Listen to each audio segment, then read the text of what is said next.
As you might imagine, the Democrats in the 2020 race have had more to say about President Trump's weekend tweets attacking the 4 Democratic members of Congress.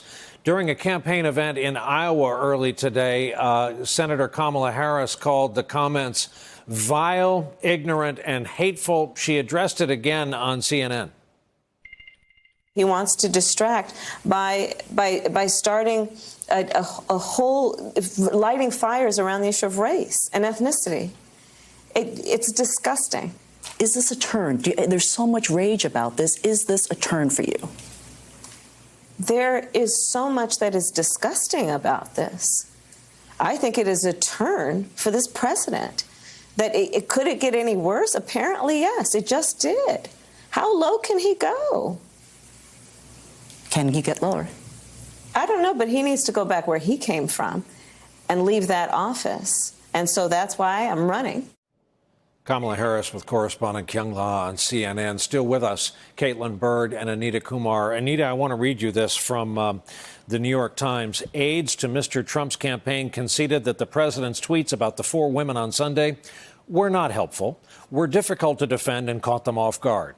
They would have preferred he had not tweeted that the 4 women, all racial and ethnic minorities, should go back to their own countries. But they said that his instincts were what guided his campaign in 2016. How often have we heard that before? When his attacks on immigrants resonated with alienated white voters in key states.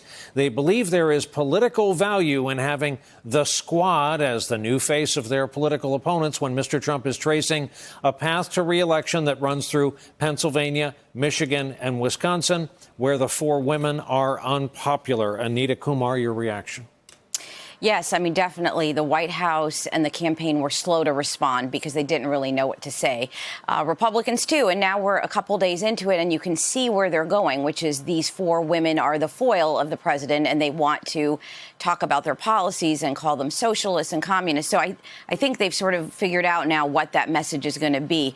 But there is a new Reuters poll out tonight showing that Republicans, that Donald Trump has gone up with Republicans 5 percentage points in the last couple days. So perhaps he is going to, maybe his instincts were right there in terms of this might appeal to people that he's trying to appeal to. It's certainly not going to appeal to independents or Democrats. He's obviously gone down with them. But, as you know, Brian, very well, the president's banking on his base coming out to vote. It's all going to be about the turnout for him. He's not really reaching across the aisle. Good thing poll numbers have never mattered to Donald Trump. Hey, Caitlin, I have one for you, and this is South Carolina Democratic primary. This is a Fox News poll conducted July 7 to 10. Biden, a really very healthy lead for where we are in the race and the state we're talking about. 35% falls off a cliff until you get to Bernie Sanders, Kamala Harris at 12, and then way down, Warren at 5, Booker at 3, and so on. What do you make of the race thus far in South Carolina? And we kept hearing anecdotally stories about voters in South Carolina who thought the Biden dust-up, the comments he made about the segregationists he had to bump up against in the Senate, was overblown by the national and coastal media. That's what I heard when Vice President Joe Biden came to Charleston just a few weeks ago. And it's good to point out, too, Brian, that while he was here in South Carolina, specifically in Sumter, South Carolina, he apologized for working with those segregationist senators. He apologized for the words that he used to describe working with those segregationist senators.